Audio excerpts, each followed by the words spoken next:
how to download Fortnite on PS4. Hi everyone, welcome back to our channel. In today's video, I'll guide you on how you can download Fortnite on PS4, so make sure to watch the video till the end.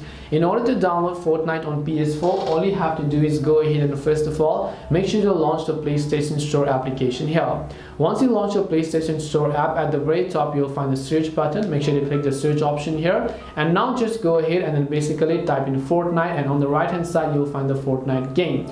Now Fortnite is actually a free game both on PC, PlayStation and wherever else. So if you have not yet downloaded, all you have to do is right here you'll find the download option. Click the download option over there. Make sure that you have enough storage left, and only after you've done that, the Fortnite game will get successfully downloaded. This way you'll be able to go ahead and basically download Fortnite on PS4. Hope this video was very helpful. If you have got any more questions, feel free to leave them down. Thank you for watching till the end, and see you soon in the next video.